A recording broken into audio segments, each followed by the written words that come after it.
Sí, sí, sí. Bueno, damos inicio. Esperen que voy a poner aunque sea que esté... Bueno, no importa. Bueno, hola a todas, todes, todos. Disculpen ahí algunos inconvenientes técnicos si nos escucharon ahí preguntándonos si estábamos o no estábamos al aire. Bueno, esta charla, efectos y alternativas al modelo agroindustrial en Argentina, ¿sí? Como sí producir alimentos para todos. La pensamos un poquito desde Horizonte Comunista como un primer diálogo de no solo hacer balance, de nefasto balance, ¿no? Que nos va dejando el modelo agroindustrial en un cuarto de siglo que lleva aplicándose súper intensivo, sino también discutir qué están pasando con los distintos actores que están en lucha, ¿no? Los laburantes que están en lucha, sufriendo las condiciones de trabajo, la explotación de ese sistema agroindustrial, los territorios que se van organizando por el tema, los temas de contaminación y devastación ambiental, y sobre todo también comenzar a preguntarnos cómo podría ser diferente la cuestión. Así que tenemos acá a nuestros tres panelistas, que son Cristian Montaño, que es el secretario de Prensa y Formación de la Federación de Aceiteros, Guillermo Folguera, ¿sí? Que es filósofo y biólogo, y Damián Vega, agrónomo y agroecólogo, que van a estar hablando un poquito cada uno. Tienen habilitado un chat, ¿sí? Ahí en el canal de YouTube. Pueden ahí, si quieren, ir, ¿cómo se llama?, poniendo sus preguntas, ¿sí? Y bueno, vamos a estar tomando nota. Después de que expongan ellos, más o menos 15 minutos por orador aproximadamente, vamos a estar leyendo las preguntas y abriendo un poquito de debate. Así que bueno, les dejo con el primero, que va a ser Cristian.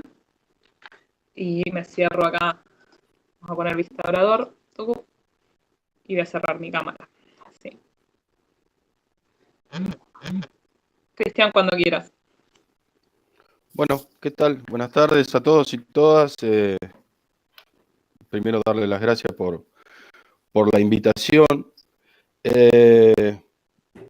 Voy a separar por ahí en dos partes lo que quería hablar, siempre desde la mirada del laburante. Yo soy, aparte de ser de la comisión directiva de la Federación Aceitera, soy trabajador aceitero hace 22 años en planta. La quería separar en dos partes. Primero, la parte de lo que es estas grandes empresas cuando vienen acá a la Argentina, y la segunda, y el efecto que tienen en la Argentina misma en lo que es el trabajo de los compañeros y las compañeras, y las condiciones de trabajo, los puestos de trabajo. Y la segunda parte, hablar un poco de salud y seguridad en estas plantas y en estos puertos en los cuales nosotros tenemos trabajadores que representamos.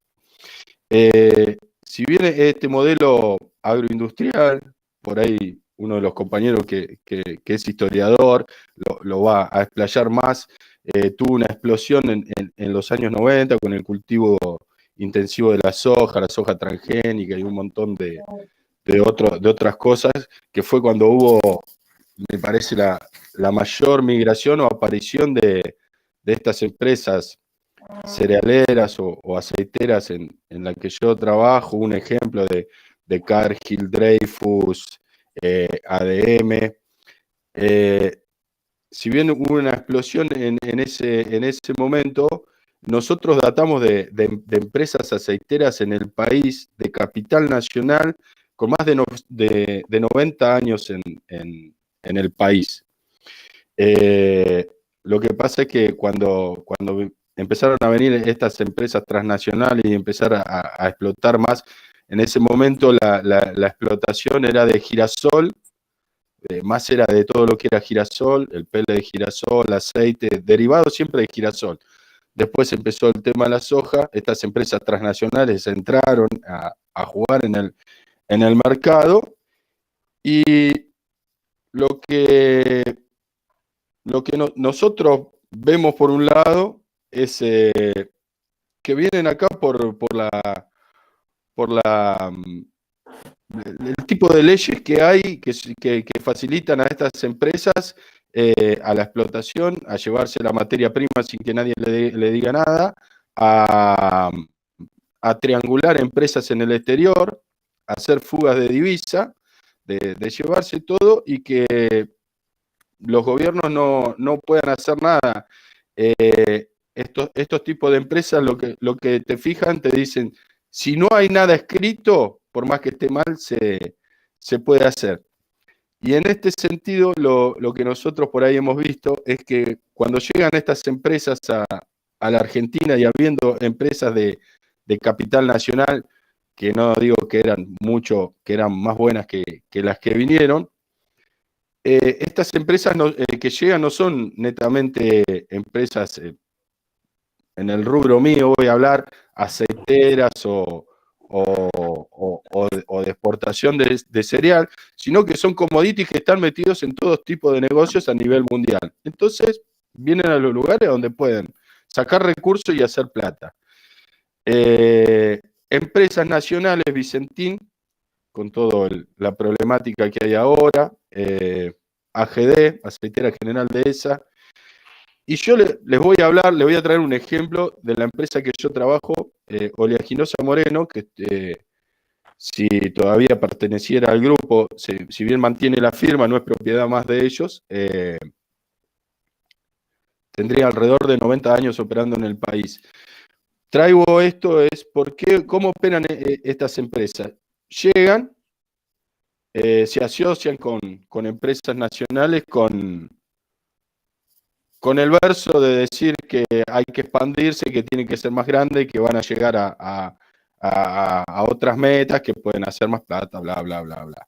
La cosa es que estas empresas entran, primero como socio, obtienen un paquete accionario, las llevan a estas empresas a pedir créditos en el extranjero muy fácilmente, y no digo que las empresas nacionales sean tontas, pero las llevan a una extremidad de que en un momento están tan endeudadas, tienen tantos créditos, se han expandido tanto que no los pueden pagar directamente. Y ahí a donde está, que les agarra el supuesto estrés financiero. Les agarra un estrés financiero, ellos le llaman estrés financiero, nosotros cuando no podemos pagar una deuda nos agarran las pestañas, vamos para adentro, quedamos metidos en el verá. A estos tipos dicen que le agarra estrés financiero, no pagan nada y nadie hace nada. Ahí es el momento en que estas empresas les ofrecen comprar una parte, pero los esperan cuando están por el piso y están al punto de entrar en concurso de acreedores o quiebra, las compran. Ellos las compran, pero cuando las compran, de todo el paquete accionario, compran todo el paquete, pero después empiezan los desprendimientos y los cierres de estas empresas. En la empresa que yo trabajo pasó, Oleaginosa Moreno, compran el paquete accionario, compran todo el paquete accionario y lo primero que hace esta empresa tenía Manera, que era una firma que hacía fideos y agua mineral. Desde el sur de la provincia de Buenos Aires para abajo del país nunca habían podido entrar ningún monopolio de fideos. Ni Molinos Río de la Plata, ni Luchetti, nadie había podido entrar porque era una muy buena marca y nunca habían podido entrar. Lo primero que hace Glencore cuando compra el paquete accionario, lo primero que hace es desprenderse de Manera. Manera lo compra Molinos Río de la Plata, le baja la calidad de los fideos y automáticamente cierra y se queda con el monopolio de todo lo que es alimenticio en todo el país. Después cierra la fábrica de aceite en Villegas, automáticamente, la deja para depósito, cierra la fábrica de aceite en Bahía, no la deja ni para depósito, la cierra, la única fábrica que nos queda en marcha es la fábrica que está en Deró y el puerto que es operativo, un puerto propio en Bahía Blanca, que en realidad es lo que le interesa a estas personas. No le interesa el valor agregado, porque el valor agregado se lo van a dar en su destino. Ya vienen buques que cargan la semilla, cuando llegan ya está procesada, y lo único que le interesa es la materia prima, llevarse lo que es el cereal.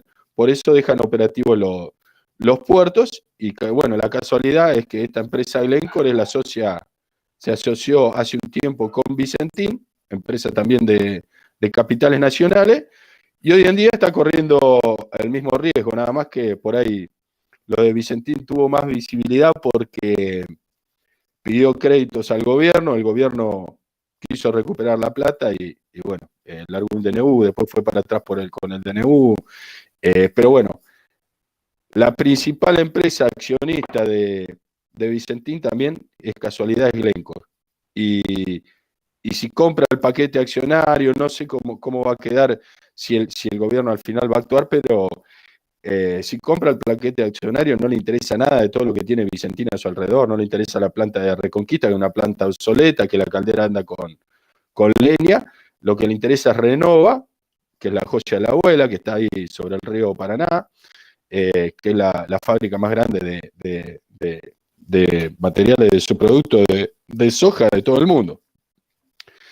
Esto es más o menos para que tengan una idea de cómo actúan estas empresas transnacionales y cuál es el efecto que subimos nosotros los trabajadores. Porque por más que nos plantemos afuera de una planta, estemos 20, 30, 50, 60 días, como nos ha tocado estar, si no hay una política de gobierno que diga la volvés a reabrir, o si no te sacamos el permiso de exportación, o algo de eso, es muy difícil poder recuperar ese tipo de plantas. Porque a veces hay algunos que piensan que dicen, no, que, a ver, la fábrica en poder de los trabajadores. Ustedes calculen que si estos monstruos se comen a otros monstruos de capital nacional, ¿cuánto pueden aguantar un trabajador manejando una planta de esta? No, manejan todo el mercado. Entonces, es muy difícil si no hay una política de Estado que regule estas cosas. Nosotros, la verdad que no había caído bien la noticia cuando dijo Alberto Fernández que la iba a expropiar, porque podía ser un buen inicio para este tipo de control en estas agroexportadoras, pero bueno, se ve que no sabían dónde se metían, no sé si no les dio el cuero después, y bueno, fueron para atrás con el debut y ahora estamos esperando. Y la segunda parte, no sé cómo, bueno, sí, todavía me queda tiempo. La segunda parte de lo que es el tema de salud y seguridad, la verdad que en estas plantas, primero nosotros fuimos trabajadores pobres, si bien hoy se nos conocen porque tenemos buenos salarios, fuimos trabajadores pobres, porque por más que tan patronales tuvieran mucha guita, si no hay un sindicato o una federación que peleara por nuestros salarios, realmente nosotros éramos trabajadores pobres, no teníamos condiciones de trabajo. Yo he llegado a trabajar abajo de los túneles por donde pasa el cereal que se embarca en los puertos hasta 16 horas ahí abajo. He laburado de lunes a lunes sin francos sin que me paguen horas extra. Todo esto, estas empresas, por más que tengan plata, no te regalan nada, son explotadoras, pero también no teníamos una federación ni un sindicato que nos defendiera. Recién hubo un cambio en nuestra organización nacional por allá por el año 2009, en donde cambiaron las cabezas, se pudo sacar a la burocracia sindical y en el primer año, en el 2010, yo no me olvido más, el primer acuerdo salarial que tuvimos fue, yo en el recibo de envío significaba para mí un 100% de aumento en el recibo de sueldo que no lo podía creer. Y cuando nos decían que íbamos a pelear por esa cantidad de plata, yo decía, están locos, porque ustedes los escuchan a estas empresas hablar y lloran más que cualquiera, hasta que vos escuchás al kiosquero que llora, pero estos tipos se tiran al piso y a veces te dan ganas de sacar plata y decirle, tomá para irte a tomar un café acá cuando salí, a los CEO de estas empresas que tenemos. En lo que es, ahí se empezó a trabajar muy fuerte, pudimos poner delegado de base en todas las plantas y se empezó a trabajar porque no teníamos nada. No teníamos ropa, no teníamos seguridad, no teníamos botines, no teníamos barbijo, laburábamos 12, 16, es un desastre. La verdad que era un desastre. Se empezó a organizar, se pusieron delegados de base, se empezó a trabajar en un montón de cuestiones de seguridad, pero en el tema de salud todavía nos faltaba, si bien se trabajaba en el tema de salud, nos faltaba como una herramienta, nosotros que al margen de tener el sindicato y los delegados, nos faltaba una herramienta que nos dejara discutir otras cosas con la patronal.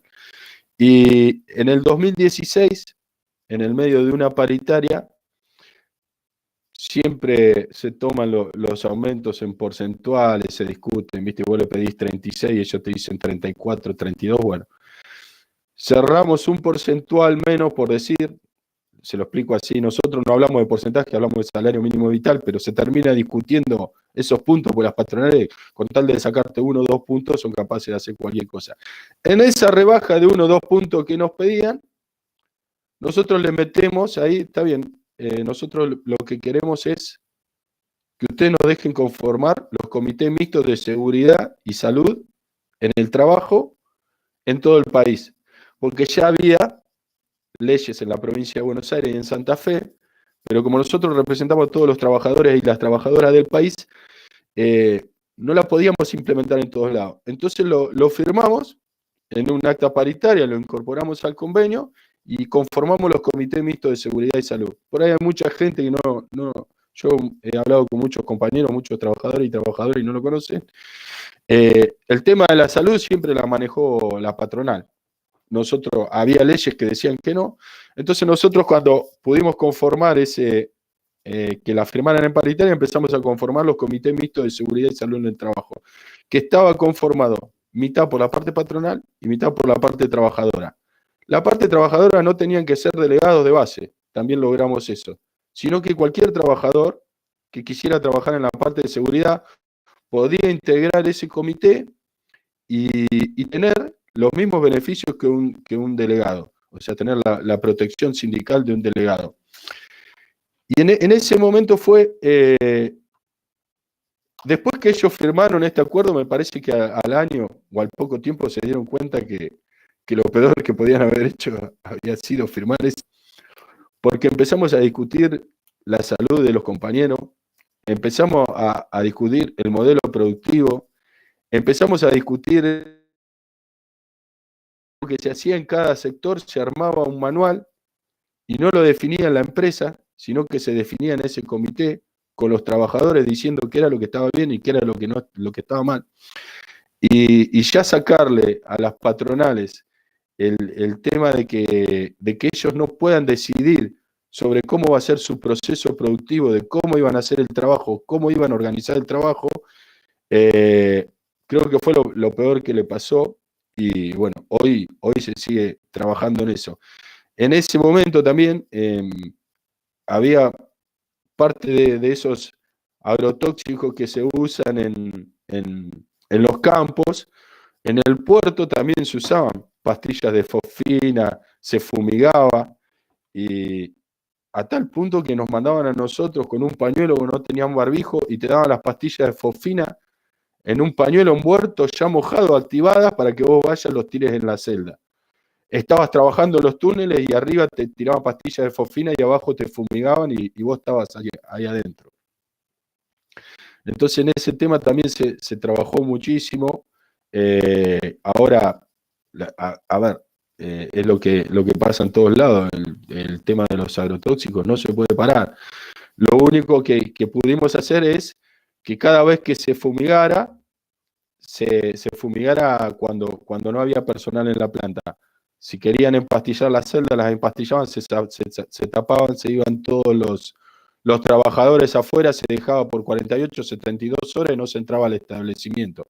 Lo mismo que la fumigación en los túneles se prohibió, se hace la fumigación al final de cuando va el cereal, ya que está por caer al tubo telescópico que va al barco donde se embarca, se hace la fumigación ahí con líquido, y cuando hay que fumigar todo el establecimiento es lo mismo, son 24 o 48 horas que el personal queda fuera de la planta para que no les afecte, porque la verdad que hemos tenido compañeros intoxicados y hemos hecho algunos seguimientos también, algún mapa de este uso que ya ahora se detuvo, se cambió la modalidad, pero con infecciones pulmonares, principios de cáncer, que nosotros lo atribuimos a eso, pero bueno, todavía está en estudio. Y bueno, ya casi termino. Una cosita más, también el comité mixto de seguridad y salud nos sirvió muchísimo a nosotros para enfrentar el tema del COVID-19, porque discutimos con la patronal toda la reestructuración a través del trabajo, dejando gente afuera por ser personal de riesgo, rotando equipos, sacando equipos de la planta que no tenían trabajo, que no fueran a trabajar, o sea, si no había trabajo, sacarlos para que no trabajaran. Y bueno, eso realmente a las empresas no les gusta, porque si ellos te pagan, aunque tengas que estar 8 horas sentado, tenés que estar ahí. Bueno, se logró, la verdad que fue una herramienta muy buena la que tuvimos los aceiteros y las trabajadoras aceiteras al momento de discutir sobre salud y seguridad y enfrentar esta pandemia que nos está azotando a todos. Nada más, pues me parece que me fui como 2 minutos con el tiempo. Gracias. No hay problema. No hay problema. Lista, si querés arrancar, todo tuyo. ¿Estás ahí? ¿Nos escuchás? No escuché, Gaby, se colgó justo. ¿Arranco yo? Sí, arranca. Sí, bueno, todo tuyo. Dale. Bueno, gracias. Gracias por la invitación, gracias por compartir este momento y estas reflexiones. Bueno, y sobre todo voy a, igual que en el caso de Cristian, voy a tratar de dar algunos elementos muy generales y en todo caso después en el intercambio vamos a ver si podemos avanzar en algunas cosas. Cristian decía, bueno, algún contexto histórico previo para dar esto y 3 o 4 elementos que me parecen importantes. Primero, que estamos hablando de cuestiones que en determinado momento del siglo XX se plantearon como políticas de Estado, que por algún motivo el Estado tenía que asumir y hacer políticas activas en relación con esto. Estamos hablando de la producción de alimento. Y en algún momento esta idea de producir alimento vira y se genera, como efectivamente decía Cristian, en otra cosa, ¿no? A estas políticas de Estado, más o menos a mitad del siglo XX, encima se le da una inyección desde la ciencia y la tecnología que en la década del 60 toma una forma un poco más clara con la llamada Revolución Verde, que en Argentina no tuvo mucho efecto en su momento, pero sí a nivel global. Meterle un montón de diferentes instancias, de químicos, etcétera, fertilizantes y maquinarias para buscar mejorar la productividad. Una lógica, evidentemente, muy atada a un sistema económico y político, ¿sí? Y una idea particular de usar los territorios para incentivar la producción y empezar a generar aquello que se busca dentro del escenario de los diferentes países. En el caso de Argentina, tenemos 3 o 4 coordenadas bastante claras que son importantes para llegar a este escenario actual. No tenemos una historia con reformas agrarias, eso es muy importante porque se motoriza en gran medida una altísima concentración en propiedad y uso de la tierra.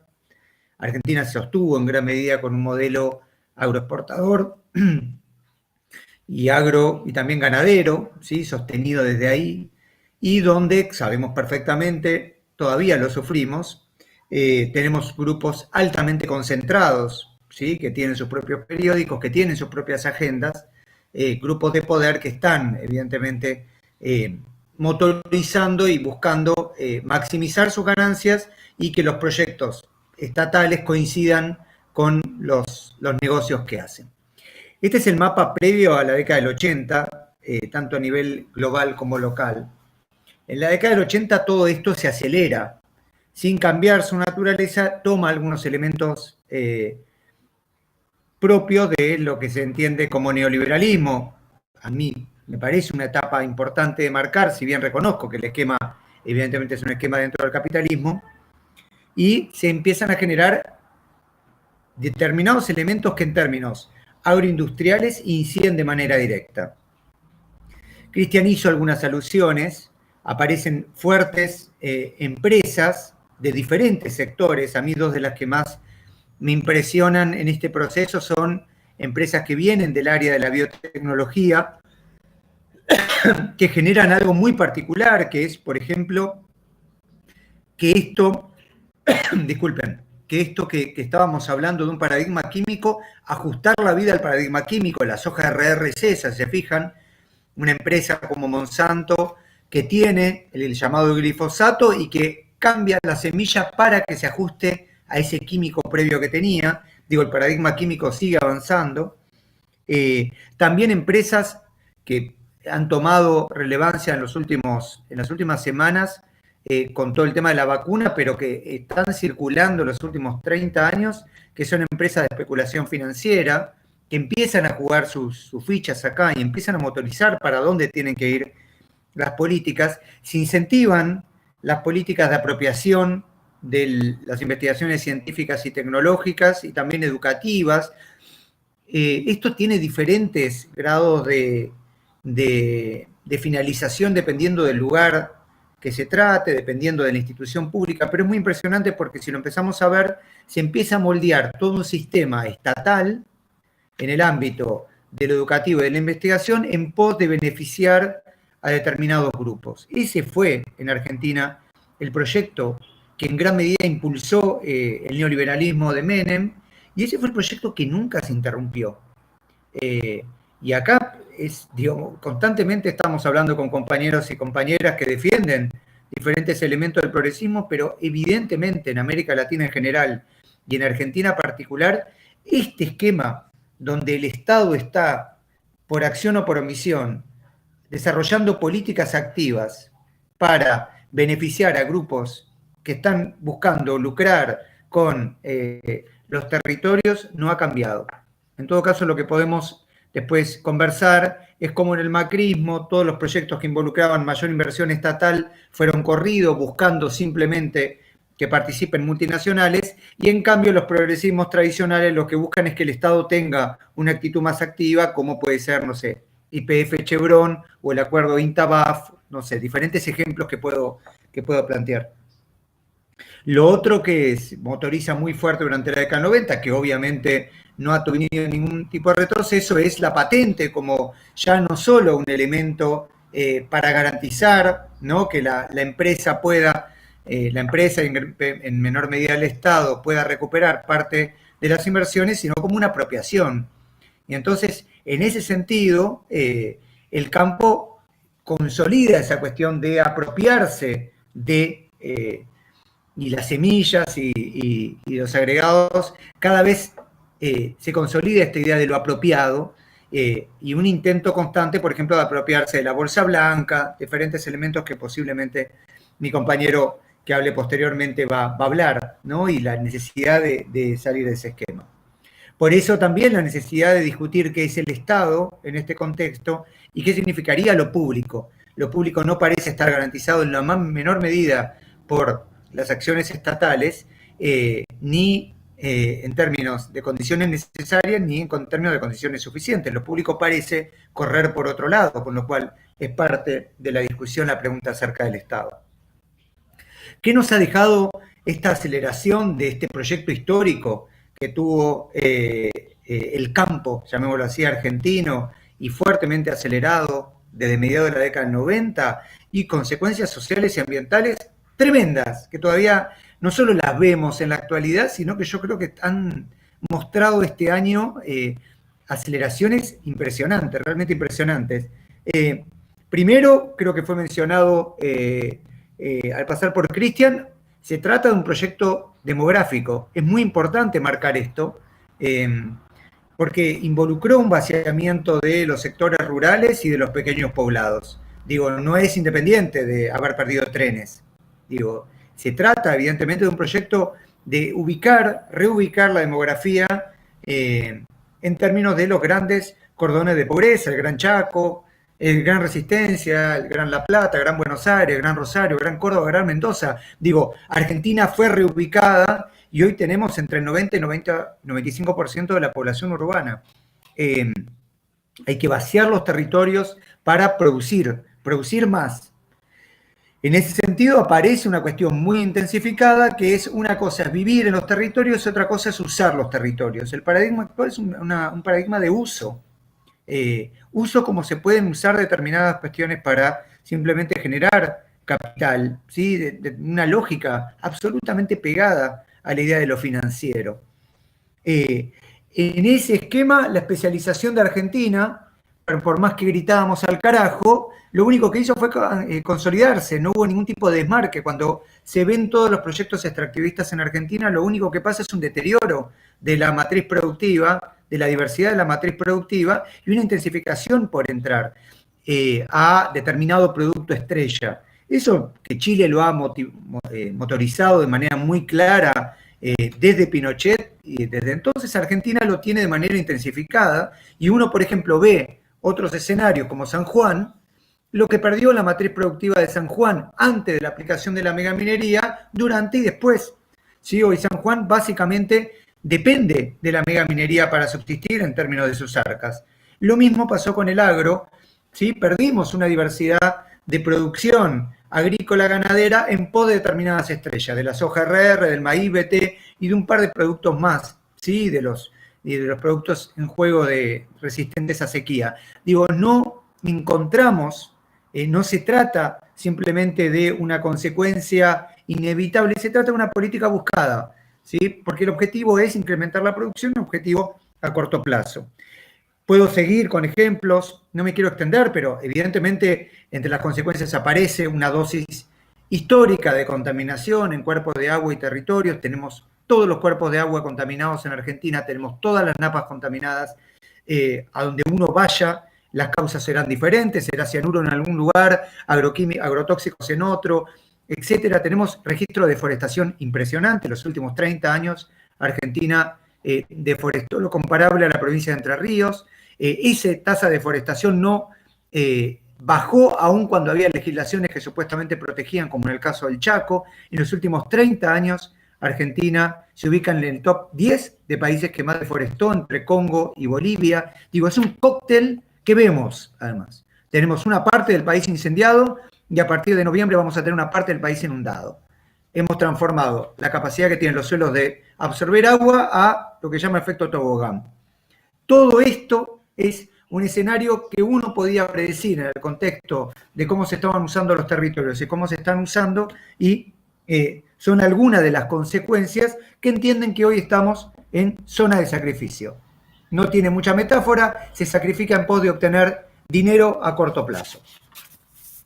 Las últimas dos cositas que quería compartirles. El escenario actual, que es y es más de lo mismo, con un agravante, que es que cada vez que hay una crisis muy marcada en Argentina, que reitero, lo que mencioné no tuvo mayores interrupciones, salvo algunas cuestiones particulares que uno podría mencionar, pero cada vez que hay una crisis, estos grupos aprovechan y aceleran, prometen y aceleran.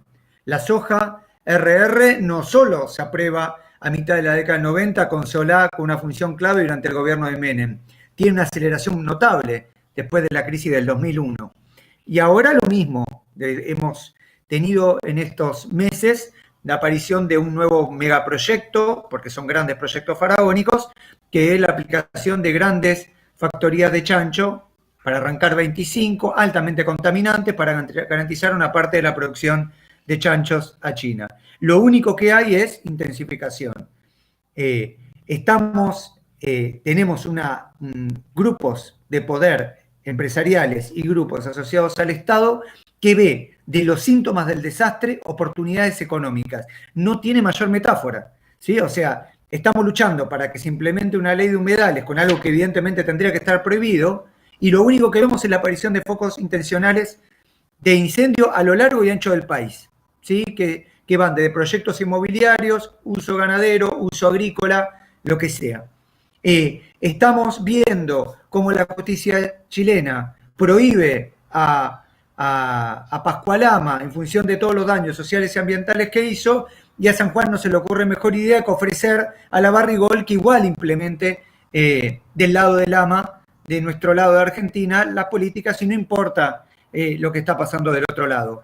Tenemos una crisis de agua increíble en el norte de Argentina, por ejemplo en el Chaco, y el Chaco es uno de los lugares que se plantean para aplicación de las megafactorías de cerdos, por más que se sabe que los volúmenes que consumen de agua son bestiales. Estamos en el medio de una zoonosis, de una pandemia, y se va a traer un tipo de producción industrial altamente concentrado, megafactoría de 12.500 madres, estamos hablando de volúmenes altísimos, sin que participen las tratativas el Ministerio de Salud y el Ministerio de Medio Ambiente, cuando estamos viendo eso. Por ejemplo, en Alemania acaba de anunciarse la semana pasada la circulación de un virus y otra vez la aparición de la peste africana en este caso. Digo, tenemos un escenario bestial y lo único que vemos desde los sectores empresariales y estatales es que ponen el pedal de aceleración para acelerar esta maquinaria. Estamos tremendamente viendo las evidencias dramáticas de lo que está pasando en nuestros territorios y en la salud de nuestras comunidades, y no solo no hay ningún atisbo por virar, sino que lo único que surge es acelerar. Termino con una serie de reflexiones muy generales simplemente para que después circulemos. ¿Qué significa pensar alternativas? Que a veces se nos plantean, a veces se nos cuestionan. ¿Qué significa? Acá el primer punto es alternativa de qué. Alternativa a qué estamos buscando. Acá hay sectores beneficiados, fuertemente beneficiados, lo sabemos. La concentración en propiedad y uso de la tierra tuvo grandes ganadores. En el relato de Cristian también aparecían. Pero ¿qué es lo que estamos buscando? ¿Alternativa de qué? Si estamos buscando proyectos faraónicos que nos permitan rápidamente entrar de dólares para pagar deuda o para lo que sea, evidentemente la única forma de que eso ocurra es vender, sacrificar territorios, que es lo que se está haciendo. Claro, eso involucra pensar qué tipo de escalas tenemos, ¿sí? Y pensar a otro plazo que no sea el corto plazo. Los proyectos de megafactoría implican estar explotando el territorio simplemente en beneficio de determinados grupos, sea Biogénesis Bagó, sea determinados empresarios locales o sean los empresarios chinos para que externalicen los riesgos y costos.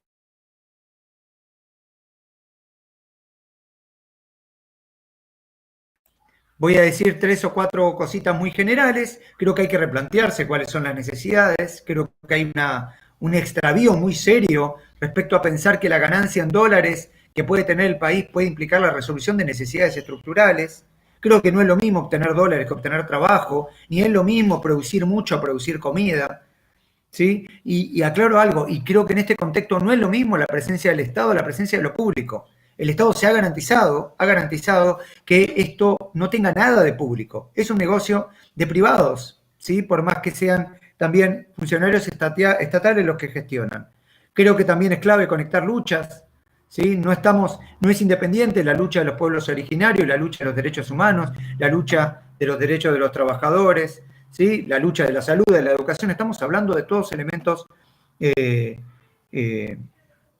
la lucha de los feminismos, ¿sí? No, evidentemente están conectados. Estamos hablando, sin que sea lo mismo, estamos hablando de algo que está directamente enhebrado. Y termino con esto. Creo que como pocas veces se ha notado en el contexto de la pandemia, que no hay salud individual sin salud colectiva, y no hay salud colectiva en territorios enfermos. Creo que se trata de un elemento conectado. Claro, eso va a implicar otro tipo de escala y otro tipo de temporalidad. Así que eso es lo que tenía para comentar. Bueno, muchas gracias, Guille. Nada, paso a Damián, cuando quieras. Sí, hacemos. Bueno, seguidito. muchas gracias. ¿Se escucha ahí? Sí, sí. Bueno, gracias, Cristian, Guillermo, por los aportes y las reflexiones. Y bueno, voy a compartir la pantalla porque tengo una presentación. ¿Ahí se está viendo? Sí, sí. Ahí se ve. Bueno, me invitaron para hablar de la propuesta agroecológica frente a todo este escenario que estamos viviendo. Y bueno, justamente lo que quería hablar un poco es en principio qué es la agroecología. Se habla mucho ahora, está muy de moda hablar de este tema. Y bueno, en principio por diferenciar es que por un lado es una disciplina científica, es en el ámbito de la ciencia, una teoría crítica que justamente hace todo este desarrollo que hace recién Guillermo. Es una forma de hacer agricultura, es una práctica y también es un movimiento porque tiene detrás valores y tiene detrás una intencionalidad en transformar ese sistema agroalimentario, este modelo de agronegocio que estamos hablando. Es un enfoque que busca ser holístico, por eso es interesante también esta idea que traía Guillermo de la salud, o sea, esta idea de tener en cuenta la totalidad, donde aparece lo ecológico productivo del sector agropecuario vinculado con lo sociocultural, lo económico y también con la dimensión política. Todo esto hace un sistema que está integrado y funciona en forma interconectada. Una agricultura sin agrotóxicos. La agroecología propone esto. ¿De qué forma se implementa esto en lo que respecta al aspecto ecológico productivo? Uno, son dos pilares. Por un lado, la diversificación de la agricultura y por otro, la promoción de la salud del suelo. Esa diversificación principalmente se piensa en términos de la vegetación, cuidando, preservando los ecosistemas naturales, estos son las selvas, los bosques, los pastizales, incorporándolos en los sistemas productivos, haciendo un uso cuidadoso de estos ecosistemas. Y por otro lado, todo lo que tiene que ver con la diversidad domesticada, promover esa diversidad de cultivos, diversidad de razas animales, etcétera, que justamente hace a reducir los riesgos de, por ejemplo, esta zoonosis que estamos viviendo. Y por otro lado, la salud del suelo también ahí aparece muy vinculado con la diversificación de la agricultura, porque justamente las rotaciones es todo lo contrario a lo que se hace con la agricultura, con la sojización, con las rotaciones, la incorporación de la ganadería, un periodo de rotaciones con pasturas y ganadería, hacen a esa salud del suelo, y de esa forma también se promueve esa agricultura sin agrotóxicos. Hay un dicho en agroecología que es suelo vivo o planta sana, justamente que promueve la salud, y a su vez eso promueve la salud de los animales y nuestra, ¿no? Toda esta estrategia general ayuda a regular las plagas y enfermedades en los sistemas agrícolas, protege también a los polinizadores, como pueden ser las abejas, que es uno de los problemas a nivel mundial, provee nutrientes a las plantas, los animales, regula inundaciones, regula los incendios, todos los problemas que estuvieron mencionándose antes. Quería mencionarles algunos ejemplos. Uno de ellos es el caso de Monte Callado, es un campo en el sur de la provincia de Buenos Aires, unas 100 hectáreas. Es un productor familiar, chacarero, que vive con su familia y trabaja su familia ahí. Tiene más de 20 años de una agricultura sin uso de agrotóxicos y se basa en la filosofía de la agricultura natural de Fukuoka, ¿no? Y bueno, en este campo, acá ahí se ve un esquema, los distintos números son los lotes de ese campo, ahí se ve el casco donde está ubicada la casa y otra zona de cerros donde hay pastizales naturales. Abajo se ven los cultivos de trigo sin uso de agrotóxicos con algunas malezas, entre comillas, ¿no? Plantas espontáneas que están ahí aportando con flores y con bordes que parecen con vegetación. Acá se ve una de esas prácticas que hacen a esta diversidad. Estamos hablando de sistemas extensivos en región pampeana que perfectamente se puede implementar. Se ve, esto es un rastrojo de trigo, o sea, lo que quedó del trigo cosechado, donde entre medio está creciendo ya un trébol rojo que va a ser una futura pastura. Se sembraron en conjunto, o sea, se están mezclando un cultivo que es de cereales con otro cultivo que es una pastura que aporta nitrógeno, es un nutriente muy importante para los suelos. Esto lo hacen en general las leguminosas, y este trébol es una leguminosa. En este campo resalta mucho porque tiene una autosuficiencia alimentaria muy grande, tiene una parte de huerta, como se ve ahí, tiene producción animal, aviar, producen dulces, etc. Esa diversificación hace que la familia prácticamente no tenga que comprar alimentos fuera del campo. Y es totalmente viable, acá, bueno, también múltiples producciones animales, con mucho espacio verde, ahí vemos gallinas comiendo pasto, etc. Y también una preservación de lo que son los bordes de los cultivos con vegetación natural. Ahí inclusive se ve cómo lo protege con un alambrado eléctrico. Y bueno, los pastizales naturales también en la zona de cerros donde no se puede hacer agricultura, cuidándolos y usándolos para agricultura. También la agroecología propone una agricultura sabia. ¿Por qué? Porque se basa en rescatar, por un lado, los conocimientos de la agricultura tradicional, esos saberes campesinos, indígenas, y por otro lado, la otra fuente de inspiración para pensar la agricultura es la imitación de la naturaleza. Esos ecosistemas naturales tienen mucho para aportar para pensar la agricultura que necesitamos. Solo dos ejemplos. Uno de ellos es la milpa, es muy famoso en la agronomía, en la agricultura, que es la combinación del maíz con el zapallo y el poroto. Esto lo crearon los pueblos originarios de México, mayas, aztecas, y eso hoy por hoy se utiliza en todas las cartillas de difusión del ProHuerta, que es el programa de huertas que se utiliza acá, y se difunde para hacer las chacras en las casas, y se reparten semillas y se enseña cómo implementar esta práctica. Otro ejemplo de imitación de la naturaleza es un campo también muy famoso, el campo de naturaleza viva en el norte de Santa Fe, que principalmente es un tambo. Acá lo que se ve, esto es región chaqueña, o sea que es una zona de bosques. Fíjense al fondo en el paisaje, se ve ya campos totalmente deforestados donde se siembra soja, Acá en este campo, fíjense cómo han logrado incorporar un montón de árboles en el mismo ecosistema, lo que está tratando de acercarse a esa imitación de la naturaleza que decíamos antes. La agroecología propone una agricultura con gente viviendo en el campo, y ahí los que viven en el campo es la agricultura familiar, campesina e indígena, que son 2/3 partes de los productores agropecuarios del país. Este sector es muy heterogéneo. Hay, por ejemplo, colonas en Misiones, las campesinas de la región chaqueña, como mencionábamos, productores familiares de cinturones hortícolas, agricultores chacareros de la región pampeana, etc. O sea, es muy heterogéneo este sector, y la agroecología principalmente pone el foco en que este sector esté mejor, se pueda mantener en el tiempo, y justamente toda la propuesta agroecológica va en ese sentido. Con aquellos productores que están mucho más vinculados con el mercado y que dependen de esa economía, se habla mucho ya también, hay muchos estudios que han evaluado cómo el no uso de insumos, el no uso de agrotóxicos, reduce los costos, y como los rendimientos se mantienen y son similares, hay estudios en distintos lugares de la región pampeana, esto hace que mejore la viabilidad económica de esos productores chacareros o productoras chacareras. Entonces, esta es una herramienta muy importante porque hace a un sector muy grande de productores que viven en el campo en región pampeana.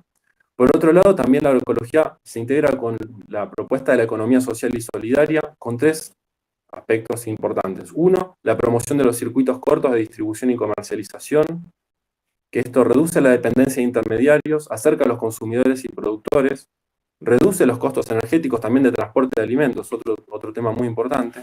Precios justos, ¿por qué? Porque justamente la propuesta de la agroecología es pensar en el derecho a la alimentación. Los alimentos los tenemos que pensar como alimentos y no como mercancía.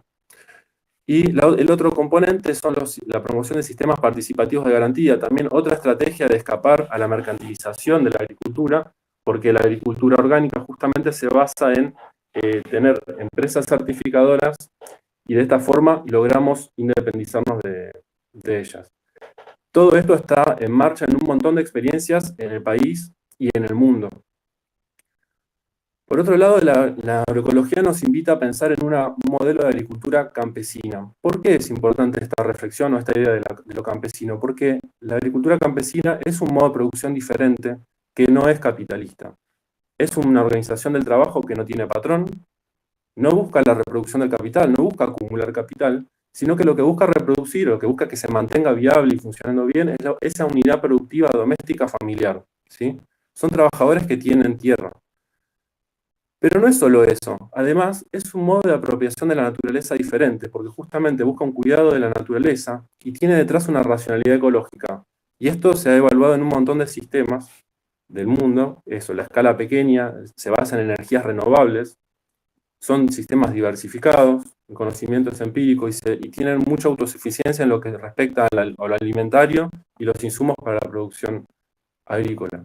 Por otro lado, hay esta idea de la condición campesina que también se viene desarrollando, que es esta idea de la lucha por la autonomía, cómo las mismas comunidades campesinas se pueden caracterizar por esa lucha por la autonomía, que es una autonomía del mercado y del Estado. Y quería para eso traer un ejemplo de una organización campesina de Misiones, que se llama Productores Independientes, y ellos trabajamos desde la materia de agroecosistemas campesinos, de la Facultad de Agronomía de la UBA. Bueno, acá en esta imagen lo que se ve es que esta organización lo que logró es, en la imagen de la izquierda se ven todas lo que es verde oscuro, son plantaciones de pino. En amarillo se ve donde estaba ocupada por las poblaciones antes de la recuperación de tierras por parte de la organización, y cómo pasó del área pintada de amarillo a la zona roja, y fíjense cómo se corrió ahí la frontera forestal.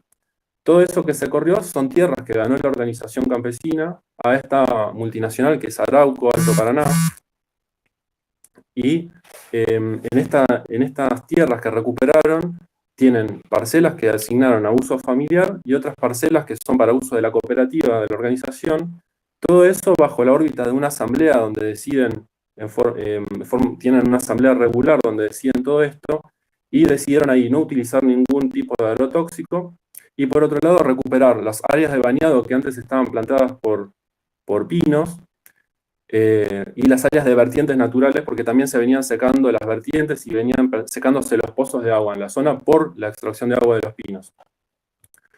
Y lo que pasó es eso, una gran diversificación de la producción. Arriba se ven policultivos de maíz con mandioca, batata, etc. Abajo se ve cómo están recuperando también los bordes, que empieza a crecer la selva nativa. Ahí tenemos selva paranaense, esta cuestión de la imitación de la naturaleza, todo por práctica de las mismas campesinas y campesinos. Abajo a la derecha se ven cómo están protegiendo los bordes de los ríos, de los bañados, etcétera, con la misma selva que se empieza a regenerar, donde antes había pino y era toda destrucción de negocio del modelo forestal. Son fungía una agricultura con movimientos sociales, y ahí aparecen, hay un montón, acá yo puse solo algunos ejemplos, pero quería resaltar lo que fue la construcción del foro agrario, el Foro Nacional Agrario, y una de las tres ejes fundamentales es justamente la soberanía alimentaria, que es otro de los componentes fundamentales de la agroecología, porque busca transformar ese sistema agroalimentario, democratizándolo, ¿sí? La tierra como territorio de hábitat, y está la cuestión del acceso a la tierra, y esto que hablábamos antes de la concentración de la tierra, que es otro componente fundamental, y por supuesto la construcción de un modelo productivo que no sea extractivista. Y bueno, quería finalizar con una frase de un campesino de PIP: el que trabaja la tierra y come lo que produce es el ser más libre que hay, por alguna de las enseñanzas campesinas. Muchas gracias. Muchas gracias, Damián. Ahí estuvo Fede tomando nota un poquito de las preguntas. Fede, ¿estás por ahí?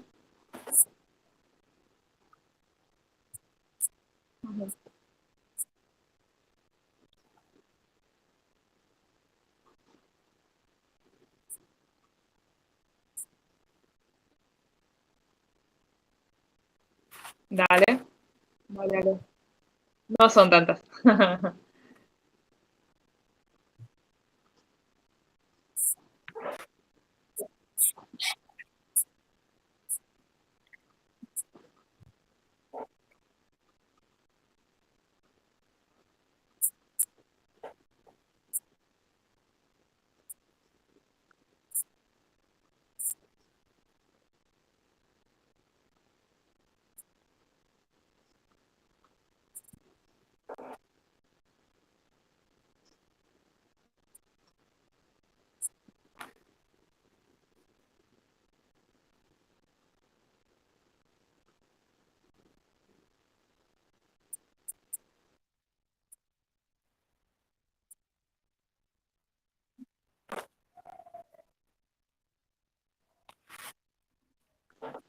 Sí, sí.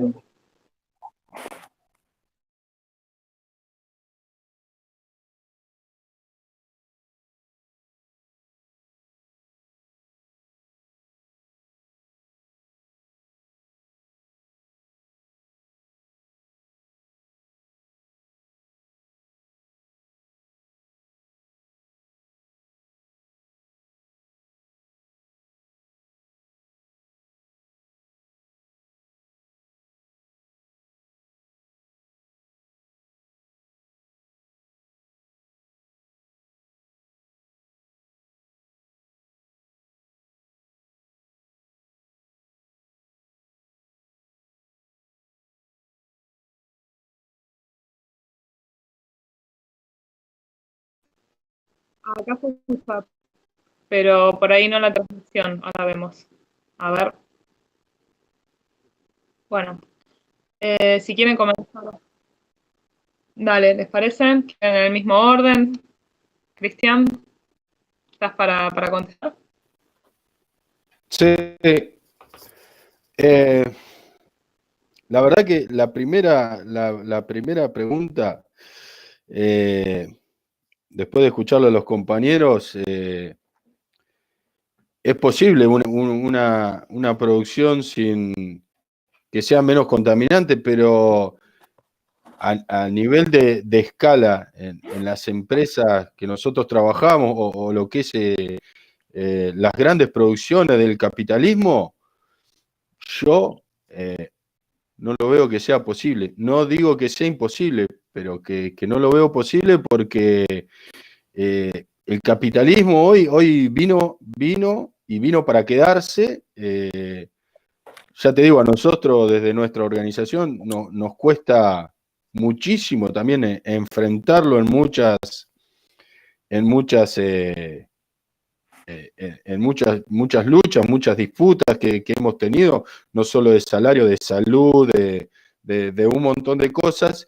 Me parece que el modelo productivo del capitalismo vino para instalarse y como que la sociedad y el movimiento obrero se quedó bueno, está bien, ya está instalado, peleemos por tener buenos salarios, buenas condiciones de salud, pero sin pensar un poco más en lo que es la contaminación ambiental, como que el movimiento obrero en ese momento, que con esta me parece que también lo resumo en la última pregunta que hablaba de una producción que no sea tan dañina. Me parece que a este tipo de escala, yo hablo por la parte que a mí me compete, de este tipo de fábrica, este tipo de monstruos, lo veo muy, muy difícil. Y como que el movimiento obrero también, en ese sentido, se quedó muy solo. O sea, quedó discutiendo con estos grandes monstruos salarios, condiciones de salud y algunos temas más con respecto a sus trabajadores, pero por ahí no hemos tenido una visión más grande hacia la afuera, sí con otras organizaciones sindicales para contagiar lo que era la defensa de las banderas del salario, la salud de los compañeros y compañeras, pero no mirando para un lado más ecologista, vendría a ser, o juntarnos con los distintos movimientos sociales que están con el tema este de las huertas y de esto.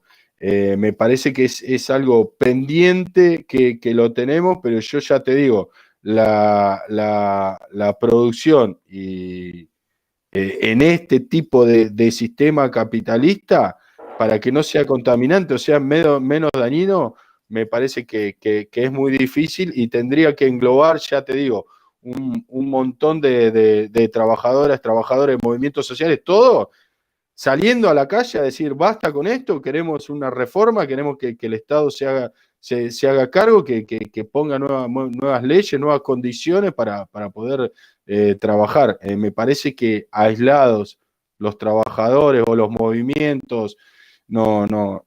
Y ya te digo, como que veo que el capitalismo se instaló y que, por lo menos hablo del lado del movimiento obrero, se quedó discutiendo salario y condiciones de trabajo y no otras cosas. Con esa resumo la primera y la última. La del medio no me acuerdo bien, porque la anoté, pero no me entiendo la letra. Pero bueno, los dejo a los compañeros para que. Ahí te la busco si querés. Sí, pero bueno, Dice, que respondan los compañeros, después la dejo para lo último, ¿no? pero es para vos, dice.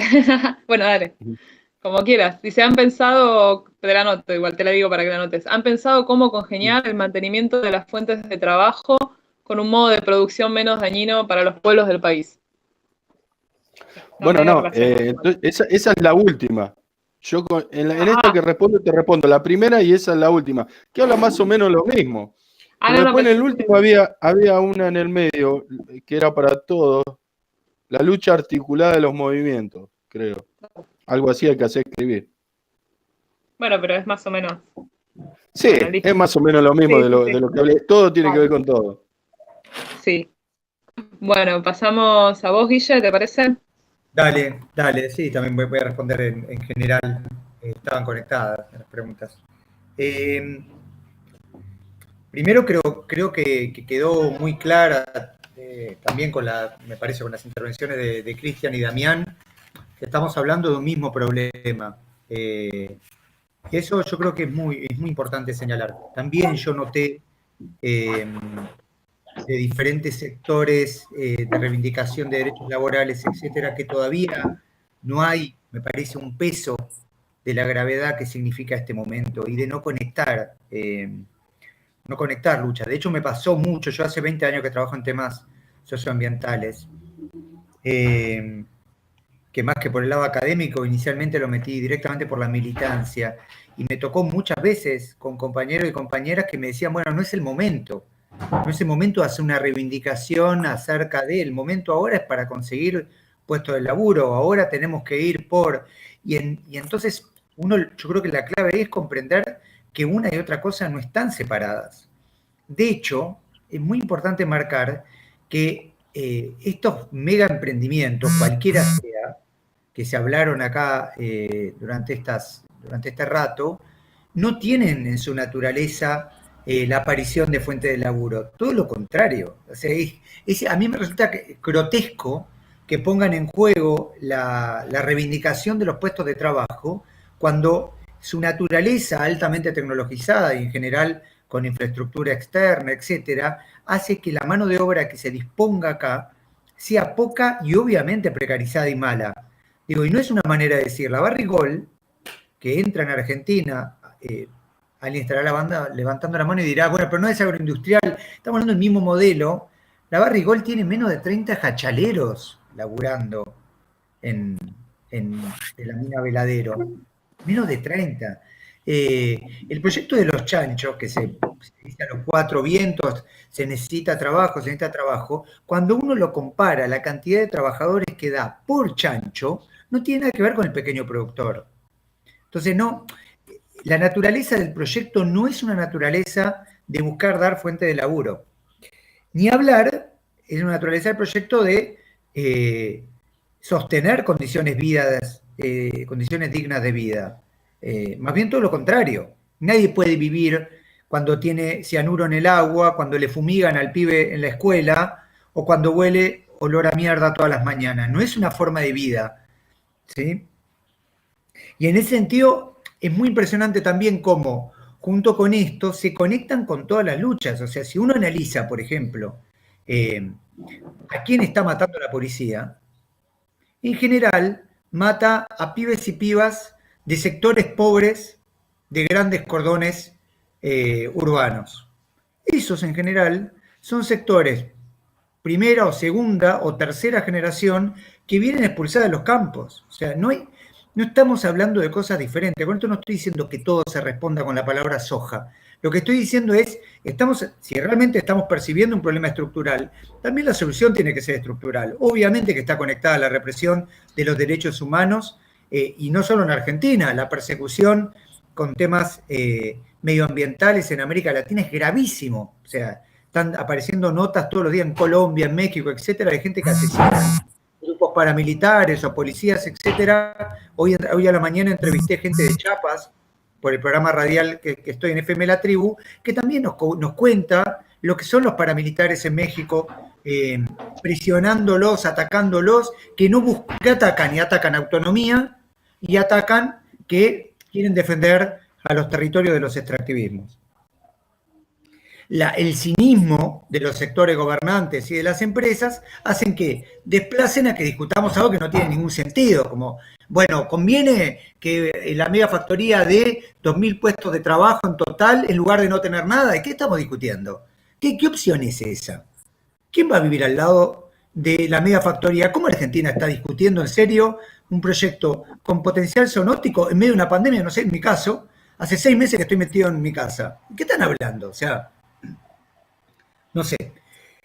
Con esto termino.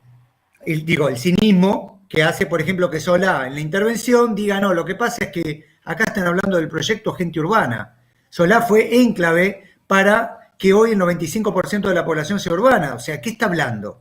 Saben perfectamente lo que están haciendo y creo que tenemos que tratar de empujar acá, acuerdo con Cristian, para tratar de que los movimientos sociales y los movimientos de trabajadores tomen estas banderas y conecten y ayuden a que esta reivindicación sea colectiva y sea masificada. Y ahí me preguntaban qué opinas de los movimientos, y con esto termino, ¿qué opinas de los movimientos socioambientales de los últimos años?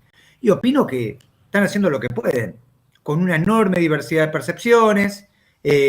Hay colectivos en territorios claramente limitados, hay colectivos que trabajan por reivindicaciones que en muchos casos no son propias, qué sé yo, el movimiento vegano, por ejemplo, yo lo conocí hace poco, tiene otro tipo de reivindicación, pero la verdad es que lo he visto en la calle y no tengo menos que marcar un reconocimiento de lo que significa alguien luchando por lo que considera justo. Entonces me parece que hay un montón de colectivos ahí, me parece que evidentemente la articulación impera, y me parece que también, y lo digo en el contexto de que sé que estamos hablando de una reunión que organiza un colectivo de izquierda, creo que también desde la izquierda tenemos que pensar cómo hacer que estas reivindicaciones sean más estructurales, ¿sí? y alcancen a un sector mayoritario. Yo lo escuchaba hace un rato a Damián, y a mí una de las cosas que me parece que no estaría mal también discutir es qué lugar ocupa, más allá de que hay proyectos interesantes, acuerdos, etcétera, qué significa, por ejemplo, que la institución de Cerdá, ese lugar que le dieron, dependa de agroecología. ¿Qué significa en términos de políticas activas? ¿Hasta qué punto no nos están dando un lugar marginal para discutir alternativas? Y cómo poder cambiar ese lugar marginal. No lo digo con la solución, lo digo manifestando preocupaciones en este reunión alrededor del fogón que organizó Horizonte Comunista. Termino con esto. Creo que tenemos ante nuestros ojos, en mi percepción, un escenario de una gravedad que no se trata de pensar qué utopías tenemos alternativas. Creo que la única utopía es pensar que esto no revienta como está reventando a cuatro manos. Por supuesto que cuando revienta jode más a ciertos sectores que a otros, eso lo sabemos, pero creo que tenemos un nivel de gravedad y de seriedad que no amerita estar pensando a esto que tenemos en la actualidad como un sistema que pueda pensarse a 5 años. Pero lo dejo a Damián, perdón la extensión de la respuesta, pero me aparecieron diferentes cuestiones. Bueno, ¿se escucha ahí? Sí, sí. Bueno, en principio creo que una de las preguntas era vinculada a si el modelo agroindustrial se podía hacer sustentable dentro del capitalismo. A mí me parece, en primer lugar, que hay un montón de experiencias en distintos territorios rurales y también urbanos, ya sea como estas que contamos de PIP, Misiones, pero así hay muchísimas, donde las formas de organización del trabajo y las formas de vincularse en formas democráticas, participativas, con otras lógicas de organización social, existen, se implementan y crecen cada vez más. Mismo las formas estas de comercialización con las ferias, del productor al consumidor, etcétera, toda esta economía social que se va construyendo, las fábricas recuperadas, etcétera, etcétera, las asambleas también que se van creando en torno también a las resistencias, son para mí vacíos de capitalismo en algún punto. O sea, eso por un lado para rescatarlo. Después hay otro tema que es muy importante, que es que el sector de la agricultura familiar campesina indígena tiene aproximadamente un 13% de la tierra, se calcula según datos un poco viejos ahora, pero tiene una fracción muy pequeña. El sector empresarial en el agro tiene la mayor parte de la tierra. La cuestión entonces pasa por, bueno, acá, como decía Guillermo, es uno de los pocos países de Latinoamérica donde no hubo ninguna reforma agraria, en todos, inclusive en Uruguay se implementó alguna forma de planes de colonización, pero acá no se implementó. Entonces, se caracteriza al país por tener mucha concentración de la tierra. ¿Qué pasa con todo el sector entonces de productores de carácter bien empresarial que predominan en lo que respecta a la tierra? ¿Qué se hace con eso? Eso es una pregunta que me parece que nos tenemos que empezar a dar, porque una de las cosas que está pasando es que la agroecología está siendo cooptada por esos sectores. Ahora, ACREA, APRESID, un montón de organizaciones de esos sectores, ¿sí? O mismo, bueno, por ahí no sé qué otros sectores más, pero están empezando a utilizar la palabra agroecología porque empieza a, desde mi punto de vista también, empezamos a tener éxito en instalar la cuestión ambiental con respecto al agro, la cuestión de la salud vinculada a los alimentos, etcétera, en las poblaciones urbanas. Entonces, ya ellos tienen problemas. Además de los problemas que tienen, porque ya el sistema empieza a fallar por múltiples, hace agua el sistema de ellos por múltiples lados. No solo por la contaminación, sino porque le empiezan a aparecer las malezas resistentes, empiezan a ver como la degradación de los suelos es cada vez más creciente, etcétera. Entonces, tienen que empezar a pensar alternativas. Son los sectores empresariales los que están empezando a sentirse un poco atacados, ¿no? Entonces, a mí me parece que es un momento interesante para plantear justamente, bueno, ¿qué se hace con eso? El tema de pensar en una distribución de la tierra de estos sectores, que son los sectores conservadores por excelencia de nuestro país, es una tarea titánica. Lo que sí me parece que es un buen momento es para plantear la función social de la tierra y la idea también, o sea, eso, que la tierra es de nuestro pueblo y la otra son los bienes comunes, ¿no? Los suelos, las aguas, los pastizales, los bosques, etcétera, son también de nuestro pueblo. Por más que estén bajo la órbita de una propiedad privada de algunos, pero me parece que empezar a plantear esos debates para que por lo menos esta gente, o sea, este sector capitalista del agro, no puedan hacer lo que a ellos se les dé la gana con recursos que son de todos nosotros y nosotras. Entonces esa me parece una de las cosas que tendríamos que empezar a pensar porque en la realidad ellos tienen la mayor parte de la tierra para seguir haciendo estos desastres. Y después hay otra pregunta que era con respecto a la productividad familiar.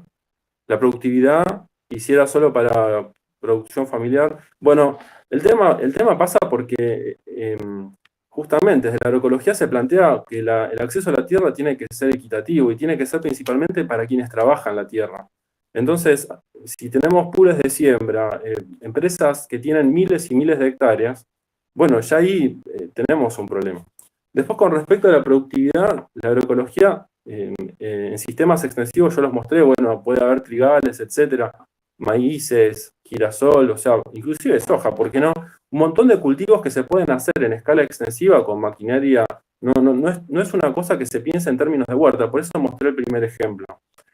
Lo que pasa es que es un productor chacarero, ¿sí? O sea, son parcelas pequeñas. Y el mismo productor, a mí cuando lo entrevistaba y charlábamos, me contaba que en la agricultura hace 50 años, que no era con químicos, eran muchos más productores, las parcelas eran más chicas, entonces no hacía falta tampoco, había mucha más regulación del sistema de las plagas, malezas, enfermedades, etcétera, porque ya funcionaba mejor porque había más distribución de la tierra, y los lotes además eran más diferentes, había más variedades, etcétera.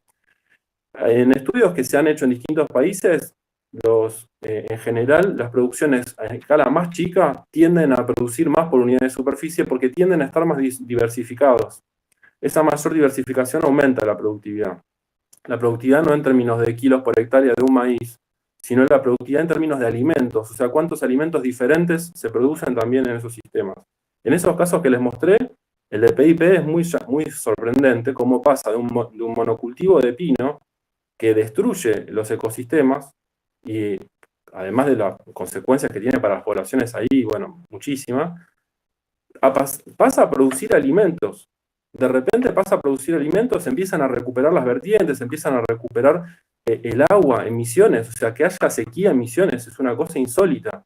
Entonces, esa productividad también la tenemos que pensar. ¿Productividad en términos de qué? En términos de todos esos servicios que nos ofrece la naturaleza que tenemos que cuidar, ¿sí? Entonces, a gran escala sí, a gran escala se puede hacer, pero la idea es justamente empezar a distribuir la tierra y que esas producciones puedan ser más productivas. En sistemas extensivos perfectamente se puede implementar y de hecho se está implementando. Ahora, ¿qué significa que los sectores empresariales usen la palabra agroecología para referirse a sus sistemas? Es una cosa que creo que sigue en debate. Creo que ahí la dejo. Gracias, Damián. Fede, ¿tenés más preguntas por ahí?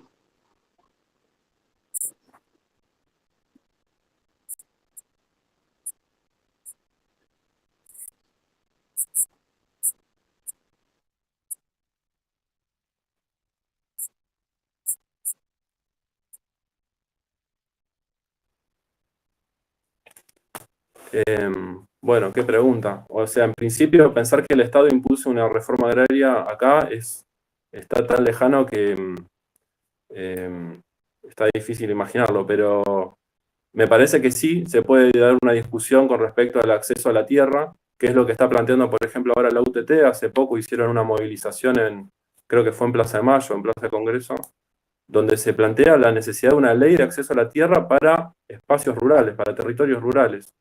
Y hay muchas zonas de tierras fiscales y hay muchas zonas de tierras donde justamente se podrían llegar a distribuir. Me parece que empezar por ahí ya sería un paso muy importante y creo que sí, perfectamente se podría implementar. Independientemente de eso, me parece que no hay que estar esperando del Estado que venga una solución porque no va a llegar. Creo que son las organizaciones sociales y los trabajadores también que nos vamos organizando y nos tenemos que ir también asociando más y articulando estas luchas, lo que es la esperanza de todo esto. No va a venir de arriba la solución, desde mi punto de vista.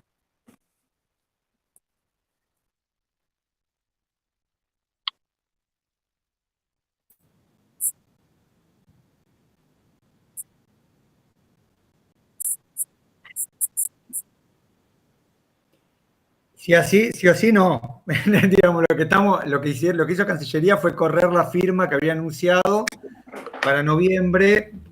Ellos explicaron que fue para incluir una cláusula ambiental, o sea, hasta ahí no habían ni siquiera tomado un tema ambiental. En el medio pasó la noticia de Alemania.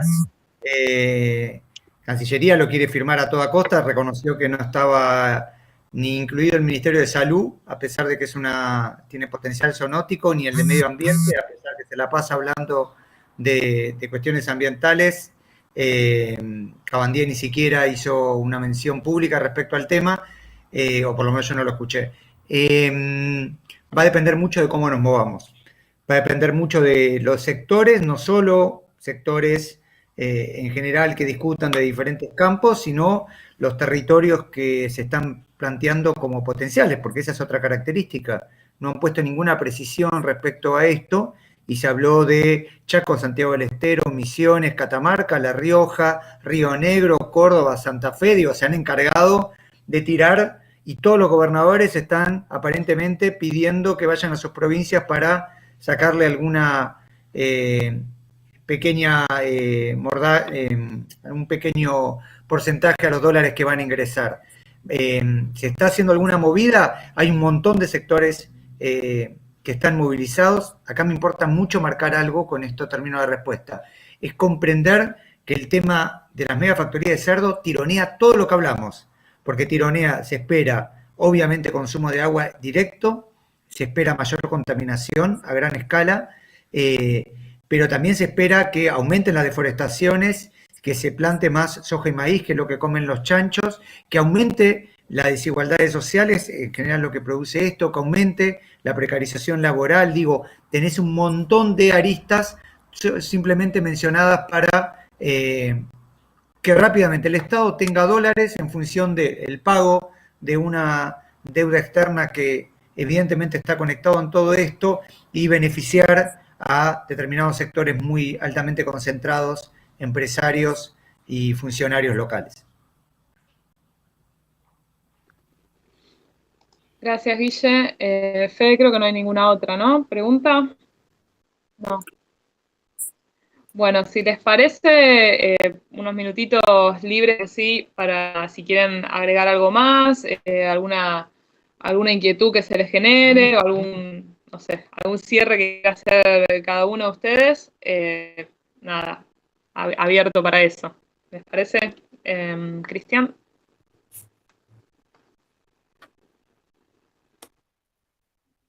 Hola. No mucho más. Ya te digo, por ahí, estas grandes empresas en las que nosotros laburamos en un momento, cuando se hablaba del decreto de Fernández de la intervención de Vicentín, muchos hablaban de la defensa de alimentos para todos, pero bueno, no. Es una mentira. Estas grandes empresas no producen alimentos para acá, para el país. Lo único que hacen es llevarse todo afuera, ya sea las semillas o lo que le da valor agregado, pele, aceite, lo que hacemos, todo en crudo, todo para afuera. O sea que eso que se vendía de por ahí de la seguridad alimentaria para acá, es muy poco el porcentaje que queda para lo que es después alimentación acá.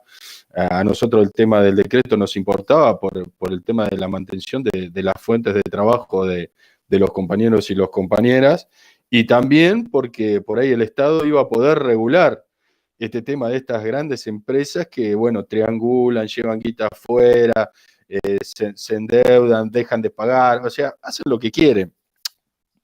Una cuestión económica del país que lo podía mejorar económicamente con el Estado interviniendo, pero después a lo que vamos a la seguridad alimentaria, me parece que haya menos hambre y todo ese discurso que se da, me parecía que, a ver, tengo la certeza de que no va a pasar por ahí, tiene que pasar por otro lado porque estas empresas son exportadoras directamente. Toman lo que hacen acá, ya sea el producto terminado o con valor agregado, y se lo llevan. Es muy difícil pelear contra estos grandes monstruos. Se nos hace muy difícil a nosotros, a la federación nuestra, pelear con este tipo de gente, ya sea salario, discusiones de salud, de cómo encarar el laburo. Por eso nosotros también tratamos de juntarnos con otras organizaciones en lo que respecta a nosotros sindicales para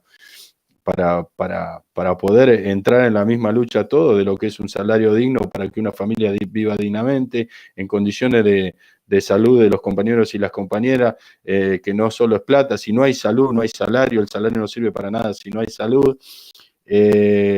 pasa por ahí, pero ya, le digo, redondeando, en cuestiones de lo que es la alimentación y cómo ir en contra de estos grandes monstruos, me parece que si de todo el conjunto, la masa obrera con las organizaciones sociales, si no se hace algo en conjunto, me parece que no hay forma de enfrentar a este capital que está y es muy difícil moverlo porque de ningún lado se coordina entre todos no, no sé si, no digo para hacerle un daño, sino para que alguien tome cartas en el asunto y ponga parámetros, pongan leyes que legislen y que dejen de llevarse, ya sea no solo plata, dólares, la vida de los trabajadores y todo lo que es la producción y las tierras acá en la Argentina.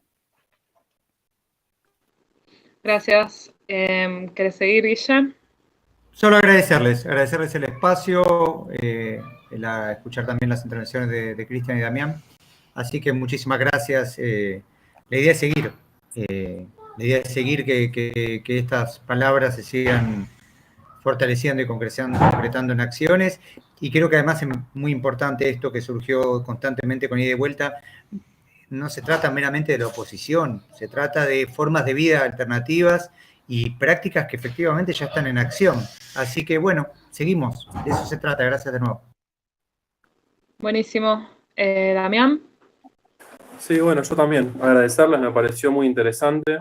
Creo que, si bien, bueno, también felicitar a las compañeras y compañeros del sindicato que están peleándola ahí con un monstruo bastante intenso. Al lado de ustedes, las peleas sindicales nuestras en la facultad me parecen muy pequeñas. Así que bueno, eso. Y por otro lado, también eso, creo que la esperanza está en las organizaciones sociales, en la organización de los trabajadores y trabajadoras, y que es desde acá, desde abajo, que nos vayamos organizando, que podemos llegar a encontrar esas soluciones, porque la verdad que de arriba no van a venir. Así que bueno, confío en eso de mi parte. Y bueno, muchas gracias de nuevo. Muy interesante todo. Bueno, gracias a los tres y bueno, nada, desde Horizonte Comunista consideramos esto como un pequeño puntapié inicial también por lo menos para nosotros, para el cruce de debates, por lo menos con algunos sectores, como que en las tres perspectivas que nos presentaron vemos como tres puntos de vista, si bien en general tiene todo que ver con todo, ya lo vimos.